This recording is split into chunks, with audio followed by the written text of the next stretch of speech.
ایک بار بہلول کسی نخلستان میں تشریف رکھتے تھے۔ ایک تاجر کا وہاں سے گزر ہوا۔ وہ آپ کے پاس آیا، سلام کر کے مؤدب سامنے بیٹھ گیا اور انتہائی ادب سے گزارش کی کہ حضور، تجارت کی کون سی ایسی جنس خریدوں جس میں بہت نفع ہو؟ جناب بہلول نے فرمایا کہ کالا کپڑا لے لو۔ تاجر نے شکریہ ادا کیا اور الٹے قدموں چلتا واپس چلا گیا۔ جا کر اس نے علاقے میں دستیاب تمام سیاہ کپڑا خرید لیا۔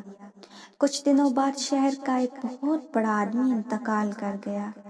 ماتمی لباس کے لیے سارا شہر سیاہ کپڑے کی تلاش میں نکل کھڑا ہوا۔ اب کپڑا سارا اس تاجر کے پاس ذخیرہ تھا تو اس نے منہ مانگے داموں فروخت کیا اور اتنا نفع کمایا جتنا ساری زندگی نہ کمایا تھا، اور بہت ہی امیر کبیر ہو گیا۔ کچھ عرصے بعد وہ گھوڑے پر سوار کہیں سے گزرا۔ بہلول وہاں پر تشریف رکھتے تھے۔ وہ وہیں گھوڑے پر بیٹھے ہوئے بولا، او دیوانے، اب کی بار کیا لوں؟ بہلول نے فرمایا، تربوز لے لو۔ وہ بھاگا گیا اور اپنی ساری دولت لگا کر پورے ملک سے تربوز خرید کر ذخیرہ کر لیے۔ اب وہ انتظار کرنے لگا کہ کب لوگ اسے تربوز خریدنے کے لیے آتے ہیں، لیکن وقت گزرنے لگا اور کوئی بھی تربوز لینے کے لیے نہ آیا۔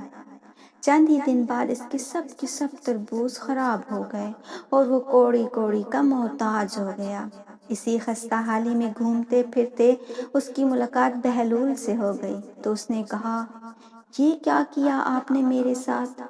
تو جناب بہلول نے فرمایا، میں نے نہیں، تیرے لہجے اور الفاظ نے کیا ہے سب کچھ۔